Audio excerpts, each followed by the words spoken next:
Actualidad. Debate. Análisis. Polémica. En Controversia con León Valencia.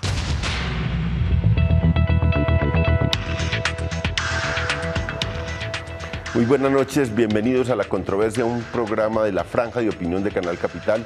Estamos todos los lunes transmitiendo en directo y hablando siempre de los temas de la semana, o los temas del mes, los temas candentes de la vida nacional o los temas candentes de la capital. Y hoy escogemos un tema que no es muy usual tratarlo en estos programas de opinión, porque nos dedicamos más a la política, pero hoy nos vamos a dedicar a la economía, porque en los últimos meses se ha hablado mucho de la desaceleración de la economía colombiana, de que la economía colombiana empieza a caer.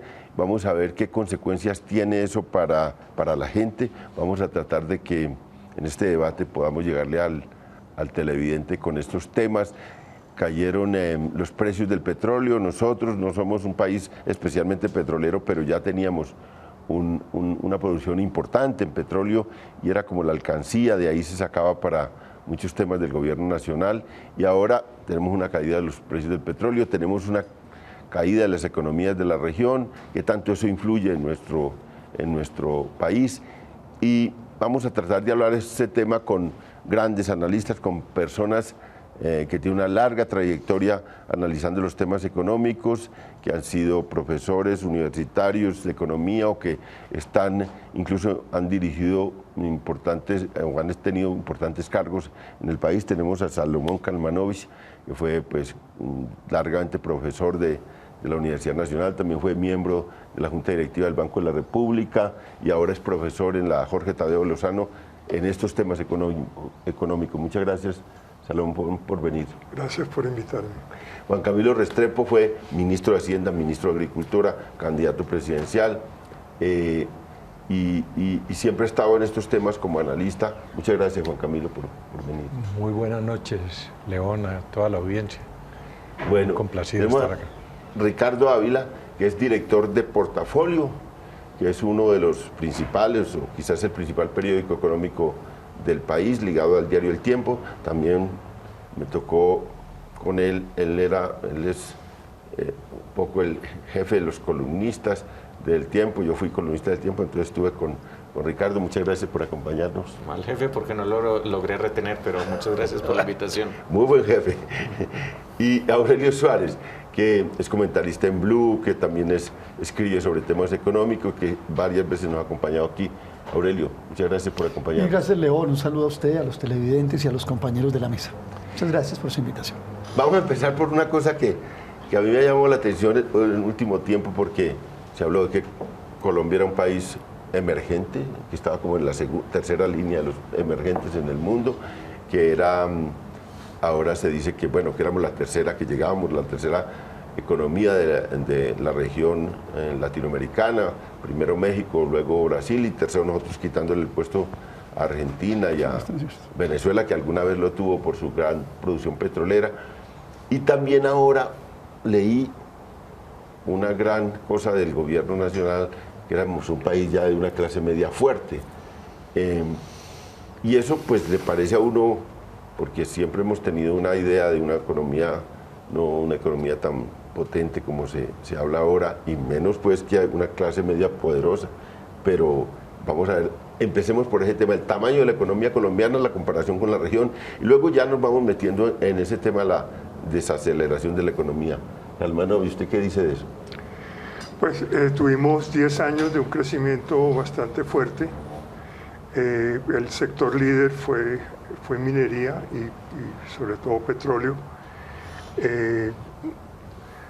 No encontramos nuevos grandes yacimientos, sino que por medio de nuevas tecnologías en la extracción secundaria de los yacimientos existentes, alcanzamos el 1.000.000 de barriles diarios de producción. Eso es pequeño, pues digamos, Arabia Saudita produce 10 millones, Estados Unidos 10 millones de barriles diarios, Venezuela con todo Rusia, con su crisis 2,5 millones. Pero digamos, habíamos entrado y ese era, digamos, un apalancamiento bastante importante para para el crecimiento de la economía. Crecimos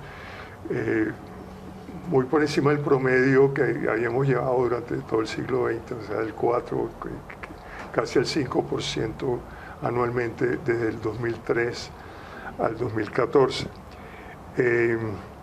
Pero esta baja de los precios del petróleo nos va a obligar primero a reducir la producción de los pozos que son más costosos de mantener produciendo. O sea, con un precio del barril mucho más bajo que el anterior,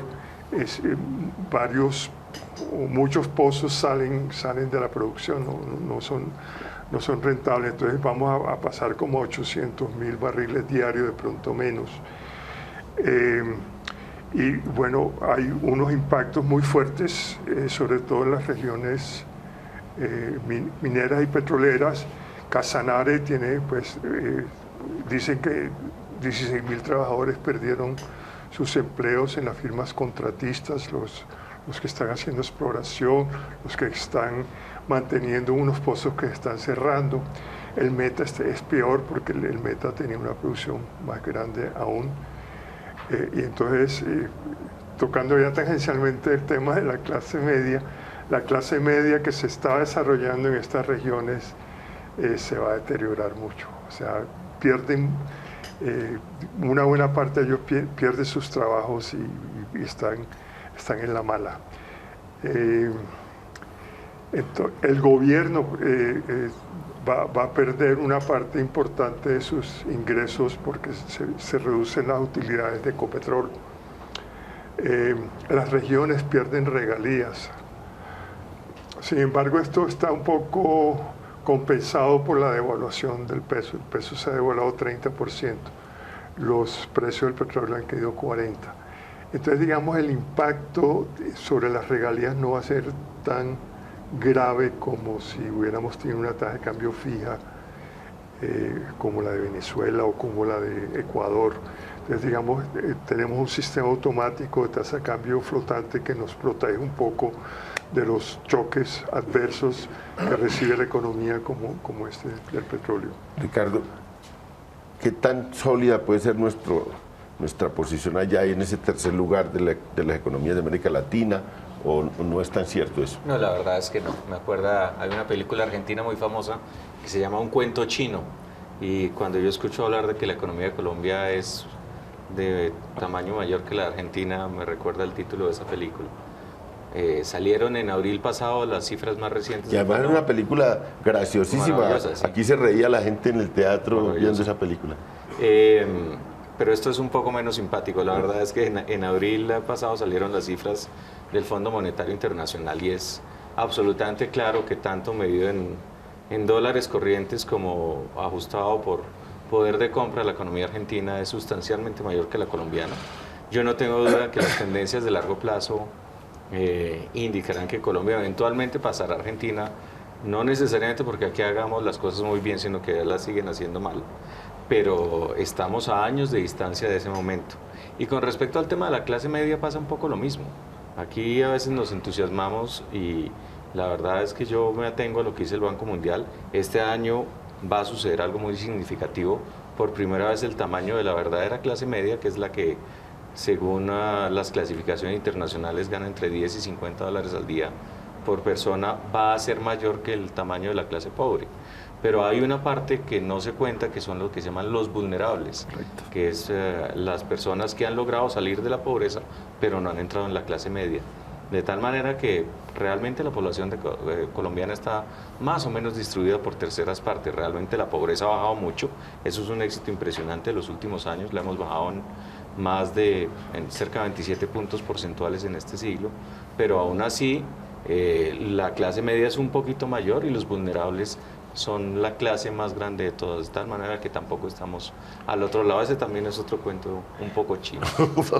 Estamos de cuentos chinos, pero digamos, va a ser tan fuerte, cómo se nota la desaceleración, va a ser una crisis que va a durar, que va a profundizarse, o es posible superarla con todo tiempo. León, antes de hacer un comentario sobre eso, permítame algo sobre la clase media.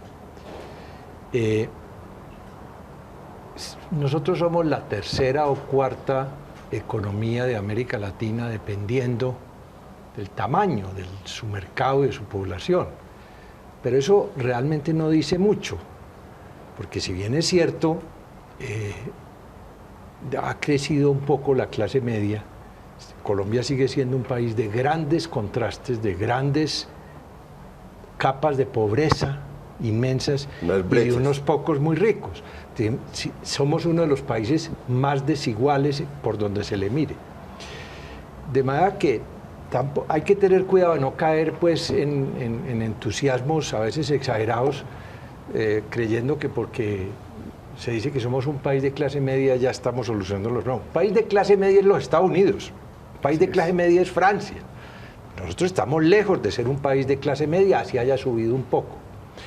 Esto de la clase media me hace acordar no de un cuento chino, sino de un cuento diplomático, que me contó una vez un viejo embajador de aquí de Colombia, que se llamaba Pepe Guzmán, que en los años 20 del siglo pasado fue nombrado por primera vez en su carrera tercer secretario de la embajada nuestra en El Salvador.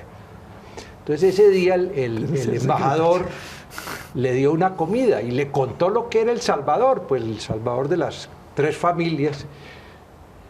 Y entonces Pepe Guzmán le dijo, pero dígame, embajador, ¿aquí es que no hay clase media? Y dijo, claro, mijo, el cuerpo diplomático.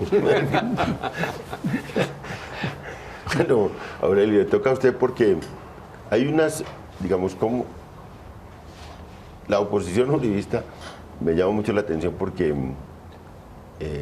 prácticamente uno de los factores de crítica más dura son la economía, que es una economía que ellos la dejaron muy bien, con niveles de inversión muy altos, también con cohesión social, y que ahora esto sea el despilfarro y la inoperancia de este gobierno la llevado a la crisis. ¿Eso puede tener algo de cierto? Bueno, mire, León, voy a entrar por donde entraron todos, por el tema de la clase media, que es importante. Sí. Hace poco se publicó un libro que se llama Piketty, los economistas colombianos, y yo traté de hacer un ejercicio, que es el que sugiere Piketty, para analizar el tema de las desigualdades, que muy bien refiere Juan Camilo, y hacer, más que por el coeficiente de Gini muy conocido, hacer la tabla social, que es lo que Piketty recomienda para mirar este tema de las clases sociales y las desigualdades. Y hay esto: el 10%, que es la clase acomodada más la élite, como lo recomienda, como lo dice Piketty, acomodada más dominante, está captando el 50% del ingreso nacional. ¿Sí? El 40% siguiente, que es lo que se ajustaría a la clase media, está captando el 38% del ingreso nacional. Y el 50%, que es la clase popular, que son los pobres más vulnerables que mencionó Ricardo, están captando apenas el 12% del ingreso nacional. ¿Sí? Yo creo que eso nos da una radiografía incluso mucho más precisa de esa enorme desigualdad que caracteriza al país, y que quiero reforzar lo que ha dicho Juan Camilo con estos datos sencillos. Con respecto a lo que está pasando con la economía nacional, yo voy a plantear un tema que seguramente puede suscitar controversia. A mí no me sorprende lo que está pasando con la economía nacional. No me sorprende por lo siguiente: es que yo creo que el país desde hace 20 años tomó una decisión, y es que la variable principal del crecimiento económico, variable como ajuste de la economía, era el capital extranjero. Y creó una serie de polos o de imanes de atracción para el capital extranjero. Uno de ellos, especialmente, el del petróleo y la minería. En Colombia, entre el año de 1994 y el año 2014, entraron cifras largas, 160.000 millones de dólares de capital extranjero. O sea, la cosa salió. Y esa es la parte, digamos, del ciclo creciente que se reclama el uribismo, ¿sí? Pero la literatura económica en general, hay escritos de Bresser Pereira, que todos aquí conocemos, un brasilero importante, que señalan que cuando estos modelos se adoptan, vienen 2 elementos componentes o resultantes de ese modelo, que es lo que conocemos en la literatura como los déficits gemelos. ¿A qué me refiero? A que hay un déficit en las cuentas externas y hay un déficit fiscal también. Y eso es lo que está viviendo realmente la economía nacional. La caída de los precios del petróleo lo que hace es agravar ese modelo que se había montado. Fíjense ustedes que tenemos un déficit de cuenta corriente para el año 2014 de 20.000 millones de dólares, cifras redondas. Eso equivale al 5,3% del Producto Interno Bruto, uno de los más altos a nivel mundial. Y en el déficit fiscal estamos bordeando la regla fiscal 2,4, 2,5% del Producto Interno Bruto. O sea que lo que está resultando es el resultado de lo que se montó, en lo que participó el gobierno de Uribe en 10 años y lo que participó el gobierno en 4 años más, el gobierno de Santos y lo que lleva. Estamos viendo la distorsión de ese modelo de capital extranjero que se agravó con la caída de los precios del petróleo. Bueno, esta idea, porque ahora en los debates con el magisterio sobre el alza de salarios, el recurso era la caída de los precios del petróleo, pero según lo que dice, digamos, Aurelio, ese es un accidente, pero no explica toda la crisis en que está entrando la economía colombiana. Prácticamente Aurelio se la da cosas más estructurales, más de largo plazo. ¿Es así? Claro que usted hoy hace un artículo que explica mucho eso también. Pues yo diría que hubo muy malas políticas de la administración Uribe con respecto al tema fiscal. Pues, estábamos muy ricos, entonces se podía descargar impuestos a los más ricos, entonces se bajó el recaudo tributario porque teníamos la renta petrolera. El gobierno Santos trató de detener esta tendencia, pero no lo hizo de manera fuerte. Entonces ahora que se cayó la renta petrolera, estamos en un lío bastante fuerte con los recursos con que cuenta el gobierno para enfrentar todos sus problemas. Pero digamos, esto no era necesario, digamos, hubiera podido ser bien administrada la bonanza. Hay muchos países que lo hacen muy bien. O sea, comentábamos Noruega. Noruega tiene un enorme fondo en el exterior y solamente se gasta pues una pequeña parte de los dividendos que les produce este fondo. Chile, Perú, en América Latina también llevaron la riqueza que estaban digamos, consiguiendo y la colocaban en fondos externos para que no revaluara la tasa de cambio y para tener un ahorro para los años de vacas flacas. Aquí pensamos que los años de prosperidad eran para siempre y eso era muy equivocado, obviamente.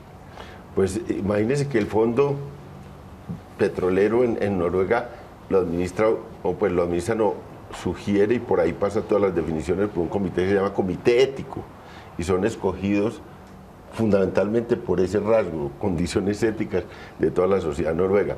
Claro, Noruega es un país, digamos, de una población de 4.200.000, 4.800.000 habitantes, y ya tienen ese fondo invierte en 2.900 empresas en el mundo. Cuento eso porque he estado como 10 veces que me han echado esa carreta en Noruega, porque tenía un programa con Noruega, con los militares, y llevaba militares colombianos a que les echaran todas esas carretas. Los militares colombianos abrían los ojos apenas les contaban toda esa historia. Alguien llegó a decir que podían cerrar la economía 100 años, la de Noruega, y que tenían cómo sostener esa economía. Pero bueno, ese es un cuento noruego. Veo que esa lección no caló mucho. Pero perdónenme una cosita. Igual es el caso de Arabia Saudita. Hoy en el mundo los 3 países con mayores reservas en el mundo son Japón, que tiene 5 y pico de billones de dólares de reservas, China con 3 y pico, y sigue Arabia Saudita con 900.000 millones de dólares de reservas monetarias. Ahí hay una, si puedo intervenir en este momento, sí, una idea que tal vez fue Salomón, la dijo ahora, pero pasó muy de paso. Claro, la caída de los precios del petróleo es el factor grande de la desaceleración de la economía, pero me parece que no nos hemos dado cuenta de la magnitud que va a tener esta caída de la economía este año. El gobierno todavía sigue un poco engolosinado hablando de 3,5, 4% de crecimiento. Ya tirios y troyanos reconocen que si yéndonos bien, llegamos al 3. Sacamos 3. Pero yéndonos muy bien, como van las cosas, podemos estar en el 2.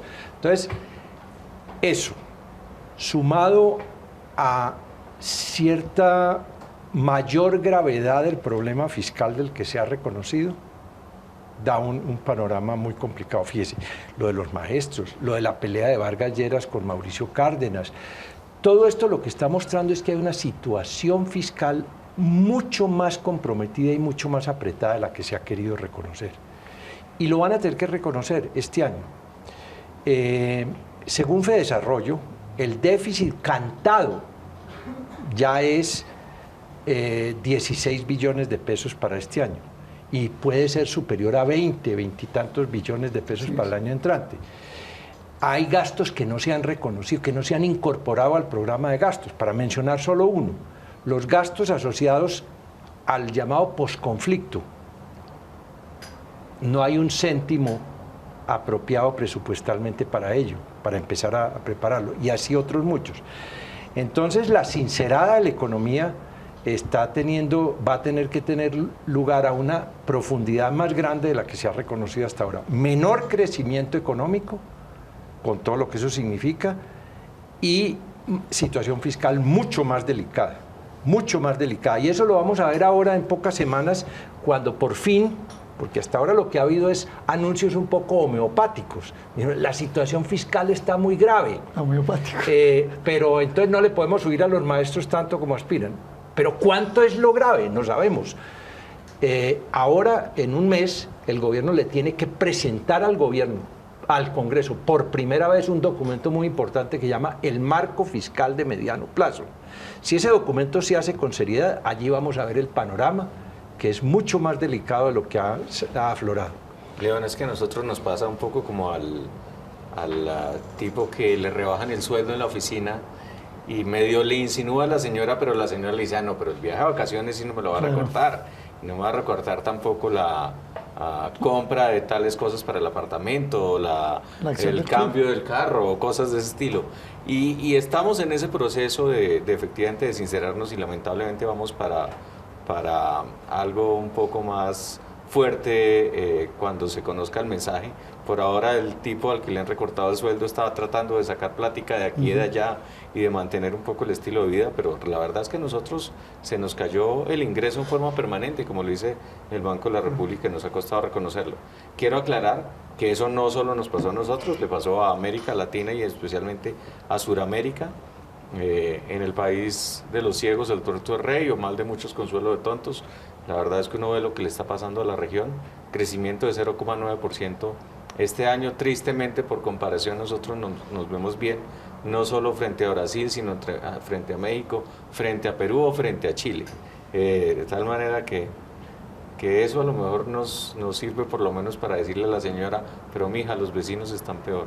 Así, porque Brasil además es dramático lo que está despertando la protesta tan fuerte. Yo me quiero atrever a hacer una especie de diagnóstico que creo que de alguna manera coincide con lo que ha dicho Juan Camilo y Salomón y Ricardo.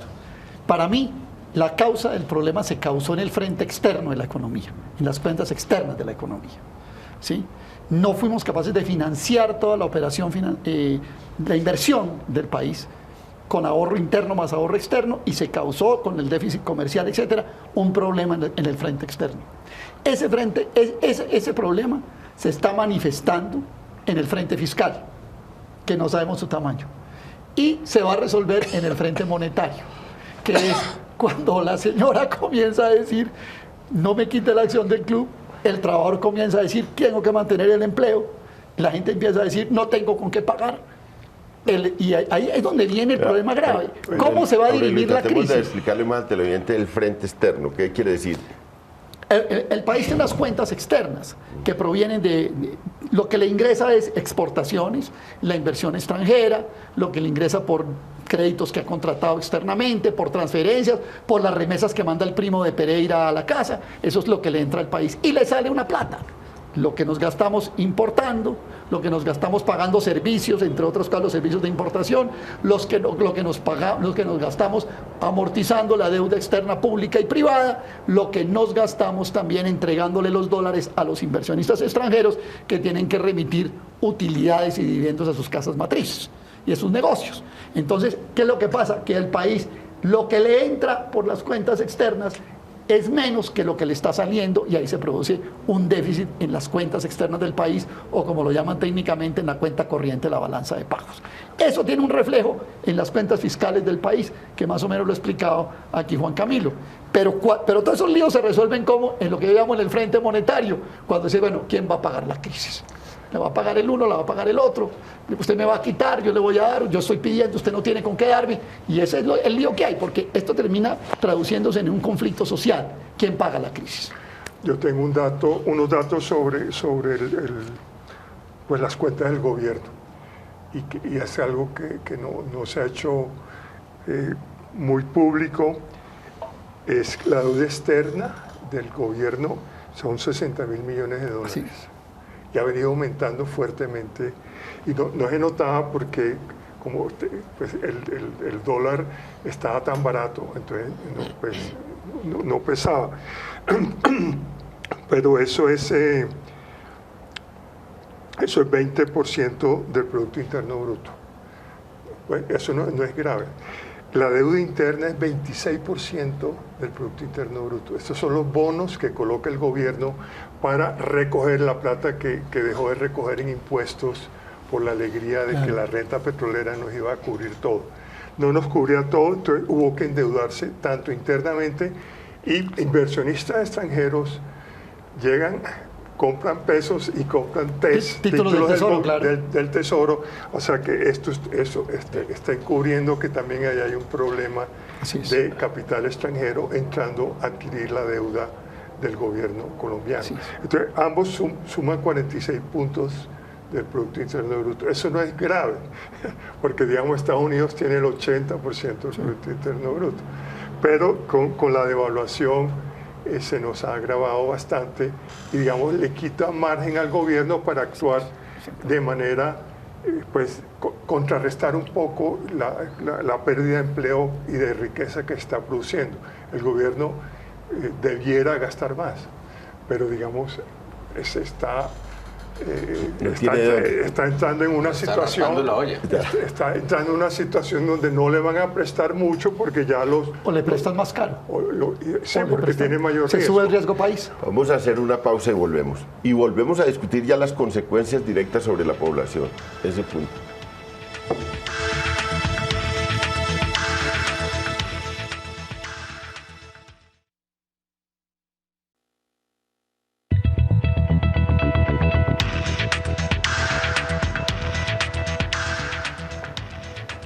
Estamos en La Controversia, transmite Canal Capital un programa de su franja de opinión.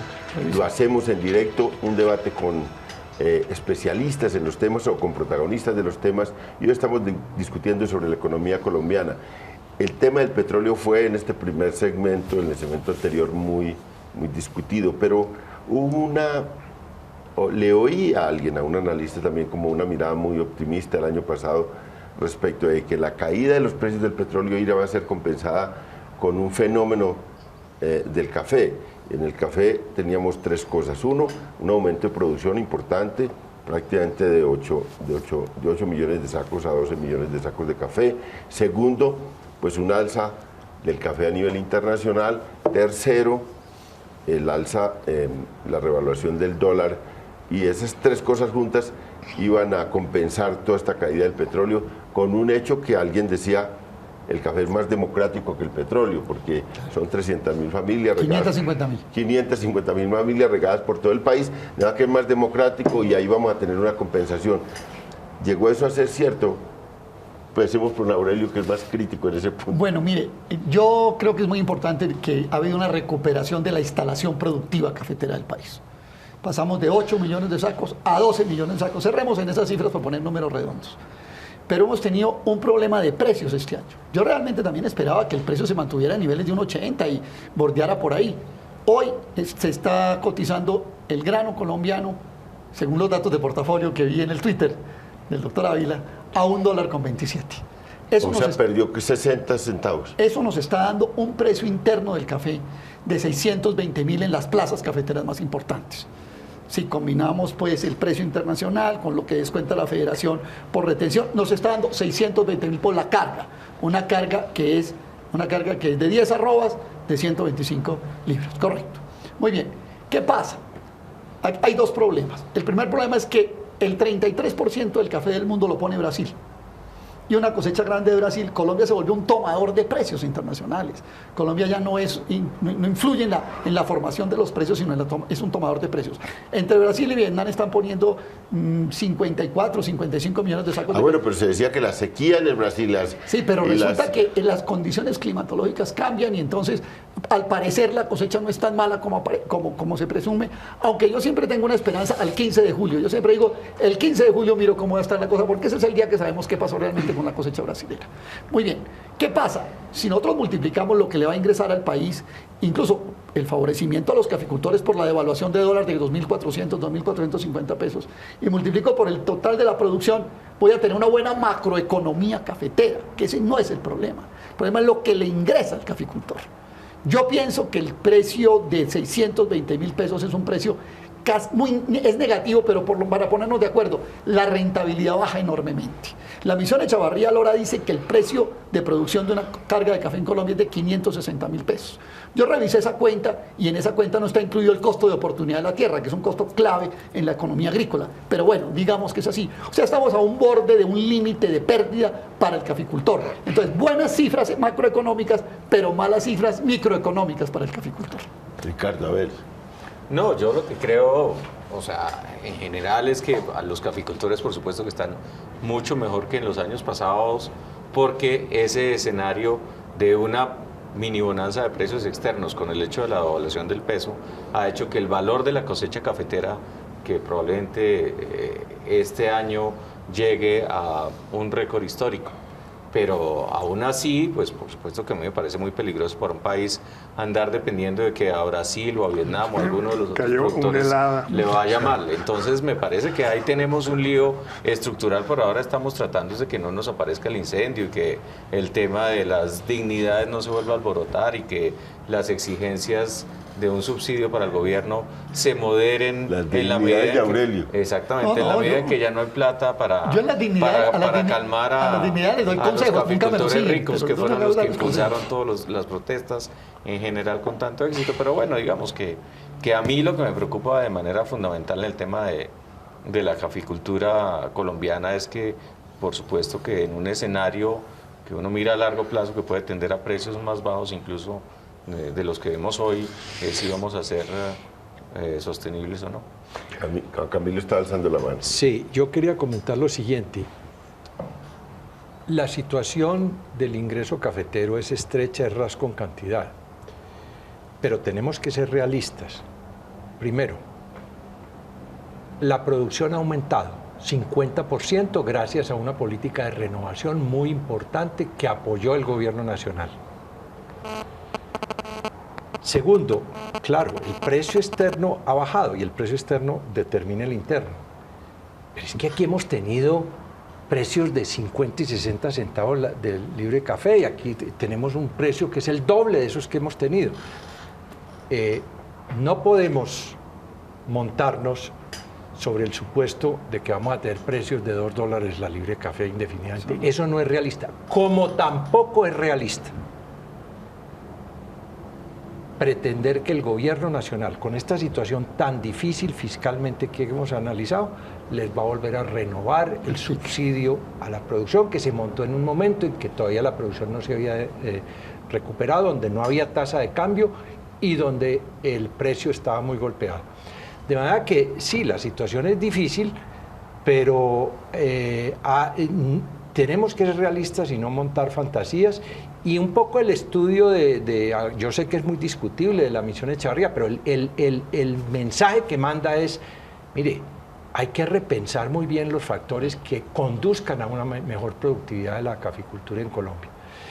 Ahora, todo esto tampoco es que el café nos vaya a sacar de las dificultades, porque el café, a pesar de que socialmente sigue pesando mucho, y es muy importante, pues dentro del conjunto de la economía no alcanza a compensar lo que está fallando por otros sectores. Cuando uno mira al vecindario, para que tampoco vaya a salir pues una visión apocalíptica de esta mesa, sí, cuando uno mira lo que está sucediendo en el Brasil, o en la Argentina, o en Venezuela, nosotros tenemos que darnos por bien librados. Alguien dijo en estos días, mire, Brasil va camino a Venezuela, Brasil va camino a la Argentina, y la Argentina va camino a Venezuela, y Venezuela va camino a Zimbabue. En ese panorama, pues sí, estamos bien, vamos a tener un crecimiento del 3%, pero eso va a afectar la calidad de vida, el empleo, el ingreso, y hay que ser consciente de eso. Y la capacidad contracíclica, es decir, de gasto público para compensar eso, está muy comprometida si es que algo existe por parte del gobierno. Bueno, y hay otro factor que se apareció y que no ha sido sopesado suficientemente, la inflación. Estamos en 4.65, o sea que ya se llevó el ajuste del salario mínimo por delante. Nadie la pensaba en más del 3. No, bueno, generalmente era el 3, pero con la devaluación y con un niño, pues, pues la producción de papa se vino abajo. Entonces tenemos una inflación de alimentos también. Entonces, inflación por el lado de todo lo importado, que también hay mucho alimento. Claro. Y inflación por la agricultura nacional, que también quedó muy desprotegida y pues lleva muchos años abandonada. Y entonces tenemos una situación donde la inflación empieza a comerse el ingreso de todos los colombianos. Entonces el empobrecimiento se va a sentir en forma pues cada vez más. Al menos que se revierta. Pues puede que se revierta. Sus colegas del banco dicen que se revierte. Pues puede que se revierte por el lado de la agricultura, pero sí, quién sabe si por el lado de las importaciones. Claro, porque por el lado de las importaciones nos falta una mala noticia. Perdóneme que sea el que dé las malas noticias en el programa, pero nos falta una mala noticia y es una que sale hoy, que dice la doctora Yellen, que es la que dirige la Reserva Federal, de que va a subir las tasas de interés.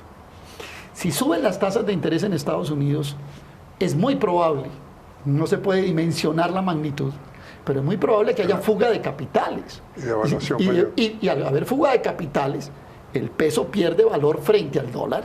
¿Por qué? A ver, explíquele al televidente eso. ¿Por qué si hay alza de intereses allá? Cuando entran dólares a una economía, hay muchos dólares que se quieren volver pesos y el peso se encarece frente al dólar. Se vuelve una pretendida muy importante. Entonces, muchos dólares me quiero volver pesos y el peso coge valor. Se llama revaluación. Pero cuando hay dólares que se quieren ir del país, o sea, pesos que se quieren volver dólares, el peso pierde valor. Entonces, hoy estamos en una situación de 2.400 pesos. Si allá se suben los atractivos económicos para irse para allá, hay muchos pesos que quieren volverse dólares y viene una devaluación del peso. ¿Cuánto va a ser ese porcentaje adicional de devaluación que hoy tenemos? Lo que va a producir esa medida que se toma en Estados Unidos. Y es importante con respecto a lo que dice Salomón por lo siguiente. Nosotros estamos importando el 30% de los alimentos y el 25% de las materias primas industriales. Entonces, al aumentar el valor del dólar, esas importaciones se encarecen y vienen a repercutir en la inflación o en el índice de precios al consumidor. El déficit en cuenta corriente que mencionábamos al comienzo, que puede ser 6% del PIB este año. 5 o 6% del PIB. Podemos subirnos de 20.000 a 25.000 millones de dólares. Fedesarrollo habla de que podemos llegar al 6. Pero, sí. Bueno, esa diferencia entre lo que exportamos e importamos, siempre porque hay que financiarla, siempre se había hecho con inversión extranjera básicamente. Entonces, si suben las tasas de interés en Estados Unidos, se vuelve menos atractiva la inversión extranjera acá porque gana menos comparando a dejar los dólares en Estados Unidos. Y súmele a eso otra cosa que hay que analizar. Se le fue la mano inmoderadamente al gobierno y al Congreso en cierto segmento de la tributación empresarial en las últimas 2 reformas tributarias. Es decir, tasas de tributación del 60-70% están realmente desmotivando mucha inversión que se financiaba con inversión extranjera, gran parte de ella. Entonces, ¿cómo se va a corregir eso?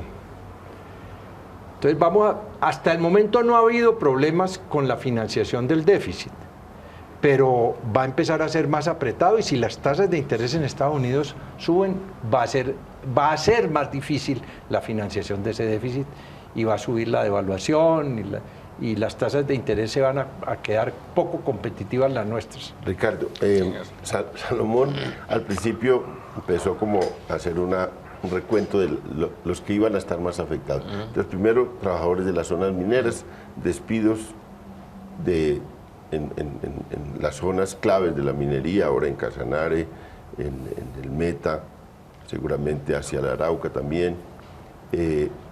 Eso, pues, es como un sector afectado. También las obras en las regiones por las regalías. ¿Qué sectores van a sufrir más en esta economía, esta crisis económica? Yo creo que de todas maneras hay que partir de algo que ha venido sucediendo y que ha sido la clave y que puede ser la clave de que nos vaya menos mal que a los demás en el vecindario, y es el tema del empleo. La verdad es que hasta donde hay datos más recientes, es decir, hasta marzo, lo que muestra es que el desempleo en Colombia ha venido disminuyendo en forma constante. Y aún si en las zonas petroleras a las cuales usted se refiere ha habido pérdidas de empleo, también hay otros sectores de la economía que están creando empleos. Por lo tanto, no es solo el balance negativo, sino que mira el balance positivo. Y lo que uno ve, de acuerdo con las investigaciones, ¿qué zonas de la economía están creando empleo? La industria está creando empleo, está creando la agricultura, está creando la construcción. La construcción. Sí. Y entonces son las tres áreas, obviamente, ¿Qué paga con la construcción si no llegan más capitales extranjeros? No, obviamente, digamos, la pregunta es si pasamos al terreno de las oficinas o de lo que está sucediendo. Lo que está sucediendo es que el desempleo está bajando. De lujo. No, sin duda alguna. Pero al mismo tiempo, la gran apuesta hasta, de todas maneras, sigue siendo el tema de la infraestructura. La pregunta para la economía colombiana es si este programa de infraestructura tan ambicioso, que comenzó ya hace un par de años, que tiene una parte importante ya adjudicado en lo que se llama y en el proceso de lo que se conoce como los cierres financieros, es decir, asegurar la financiación para comenzar las obras en el segundo semestre, que va a entrar de manera gradual, si eso va a ser suficiente para alcanzar a salvar la economía de un escenario que de otra manera se vería mucho más preocupante. Yo aspiro a que sí. Las señales que nosotros recibimos en el periódico es que esos cierres financieros y que esa inyección de ese programa de infraestructura que suma más de 50 billones de pesos, 47, concentrado, ¿no? Sí, pero hay que sumarle las APP de origen privado, de las cuales ya hay 6 aprobadas, y esas 6 aprobadas valen 9 billones de pesos, de tal manera que estamos hablando de cifras realmente grandes. Yo creo que los colombianos que recorren el país por carretera se han podido dar, por lo menos han tenido el primer abrebocas de lo que significa la mejoría vial del país, pero lo que viene va a ser mucho más ambicioso, y esa es la gran pregunta, si vamos a lograr por cuenta de esa situación compensar lo uno con lo otro. Vamos a una pausa y volvemos y vamos a discutir, bueno, qué alternativas tiene el gobierno, qué estrategias se pueden, digamos, hacer en Colombia en estos próximos 4 años para mitigar la crisis innegable de la economía, que no es tan grave como la crisis de otros países de la región, pero que sigue siendo muy preocupante. Volvemos ahora.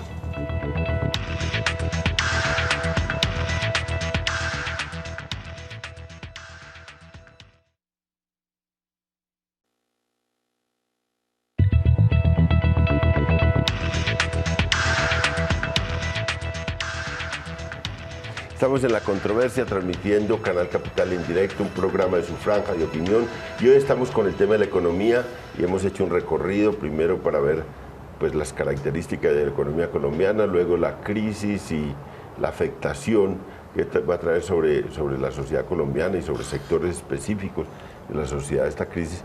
Pero vamos a utilizar este último segmento del programa para hablar de las alternativas que tiene el gobierno, de las estrategias, de qué puede hacer el gobierno Santos con esto y qué está haciendo bien y qué está haciendo mal. Y empecemos por eso, qué está haciendo bien y qué está haciendo mal y qué puede mejorar para mitigar, aunque sea esta crisis, que es crisis cíclica, que es crisis que están viviendo otros países y que no podemos a veces escapar a ella, aún por la voluntad política de ningún gobierno. Pero ¿qué está haciendo bien? ¿Qué está haciendo mal y qué puede corregir el gobierno? Bueno, está haciendo bien el pueblo de obra pública. y trata de mantenerlo y bueno, tiene varios infortunios, como que se le está cayendo la venta de Isagen, la venta de Isagen para apalancar pues la inversión, el financiamiento de los contratistas de obra pública. De las 4G. Que me parece pues cuestionable, porque es como quitarle el riesgo a los contratistas, lo asume la nación y sabemos lo que puede pasar con contratistas. ¿Sí? Ojalá estén muy bien escogidos esta vez, pero digamos la experiencia que hemos tenido es que el riesgo que asumen los contratistas es mínimo y que tumban, por lo general, pues que han tumbado mucho al Estado. Me parece que la construcción privada es el sector que más se va a ver afectado por que se frene en seco la inversión extranjera. Entonces la demanda por oficinas, la demanda por vivienda de lujo se deteriora también, y por lo tanto este era el sector que estaba creando más empleo. Y eso eran los datos buenos del cual nos estaba hablando Ricardo. Entonces, con ese sector que es denso en empleo deteriorándose, también el desempleo va a aumentar. La obra pública desafortunadamente es muy intensiva en capital, poco intensiva en mano de obra. Entonces tenemos ahí pues que no va a crear tanto empleo como el que posiblemente se pierda en la construcción privada.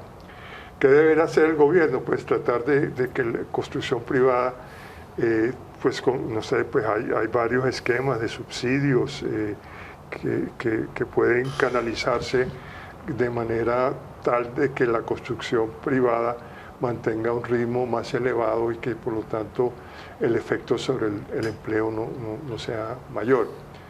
Pero pues nuevamente tiene pues mucha dificultad para un déficit que se ha financiado mediante deuda, como explicábamos antes, porque ya hay un nivel de deuda bastante elevado por parte del gobierno nacional y eso le quita margen de maniobra. Ricardo, bueno, ya ese es el sector en el que tienen puesta la esperanza, la construcción de obra pública, las grandes, digamos... Proyectos viales. Sí, productos viales dirigidos por el vicepresidente. ¿Esa es la única esperanza o hay otras? No, la otra esperanza que hay es que el nuevo nivel del peso frente al dólar produzca un reverdecimiento de la industria y un reverdecimiento de la agricultura. Y la verdad, sobre eso hay señales mezcladas. A Colombia en general le conviene mucho más un dólar en el nivel en el que estamos hoy que en el nivel de los 1.800 o 1.700 que llegamos a ver en alguna época. Pero la verdad es que en otras épocas de nuestra historia la respuesta ha sido mucho más rápida a cuando sucede ese ajuste en las tasas de cambio, o sea, sube el precio del dólar. La gran esperanza es que en unos meses la industria comience a crecer. La verdad no lo hizo durante el primer trimestre, en parte porque hay un factor estacional que tiene que ver con la refinería de Cartagena, que va a entrar en operación en el último trimestre del 2015, pero en parte porque la verdad es que la mayoría de los sectores industriales en Colombia siguen estando en rojo. Vamos a ver si en este trimestre por el cual estamos atravesando todavía comienza a cambiar la tendencia. La verdad es que no tenemos muchas evidencias. Y la otra gran esperanza es la agricultura, aparte del aumento en los precios al cual se refería Salomón, efectivamente tiene que ver con temas de producción. Si hay también un incremento en la producción, entre otras razones, porque competir con comida nacional frente a comida importada, por supuesto en los cultivos que crecen aquí, pues obviamente pues eso permitiría también recalibrar un poco las fuerzas. Pero esa es la esperanza, no hay certezas sobre eso. Se nos está acabando el tiempo. ¿Qué podría hacer? ¿Qué está haciendo mal el gobierno y qué podría hacer bien el gobierno? Yo quiero referirme un poquito al empleo. El empleo puede que haya aumentado, pero ha aumentado el empleo de mala calidad. Si usted coge las cuentas que hacen, por ejemplo, las administradoras de pensiones, dividiendo aquellos que cotizan en pensión, en seguridad social, contra la población económicamente activa, que es lo que se conoce como lo formal, nos da el 30%. O sea, 7 de cada 10 colombianos están en distintos niveles de grado de informalidad laboral. Luego el empleo, en términos cuantitativos, usted lo puede mejorar, pero en términos cualitativos es muy malo, porque el 70% de los colombianos están en situaciones diversas de informalidad. Lo segundo punto, entonces, ahí hay que hacer un trabajo para formalizar empleo, primero. No se está haciendo. Segundo, por lo menos no se nota. Lo de las vías 4G, yo no soy optimista frente a las vías 4G. Y no soy optimista por 2 razones. Una, Ricardo dice que ya prácticamente hay una solución a problemas de cierre financiero. Si los privados se meten a hacer una financiación fuerte, tiene que ser sobre la base de una alta tasa de retorno. Y si esa alta tasa de retorno se consigue una alta tasa de ganancia, me temo que vamos a tener unos costos para poder financiar estos apetitos unos peajes muy altos, unos peajes muy altos en carreteras, algunas de ellas, no digo todas, con lo que se llama el tráfico por día muy reducido. Por ejemplo, una de las vías 4G de la primera ola es Puerto Salgar-Girardot. En esa carretera todavía asustan. Yo espero que después de que la mejoren no asusten, porque entonces no hay peajes caros, poco tráfico. ¿Cómo va a ser la contrapartida para esto? Yo creo que ahí hay una discusión importante que está ahí girando en torno al cierre financiero de esto. Y para terminar, ¿qué hay que hacer? Hombre, yo creo que hay que ir a meterla toda a los sectores que tienen capacidad de arrastre en términos de demanda interna y en términos de generación de empleo, que son la agricultura y la industria. Yo me temo que con la sola devaluación no se reaniman, están tan muertos. O sea, estos sectores están en cuidados intensivos. Sacarlos a cuidados intermedios no basta con la devaluación. Y uno lee personas como Rudolf Homes, yo no sé si escribió en Sano Juicio, que lo que hay que hacer es antes acabar más los aranceles, o sea, acabarlos de hundir. Entonces eso a mí realmente sí me Se nos acabó el tiempo. Muchas dudas. gracias por acompañarnos. Feliz noche a todos los televidentes y claro, lo esperamos el próximo lunes en otro programa de La Controversia en Canal Capital Televisión Más Humana.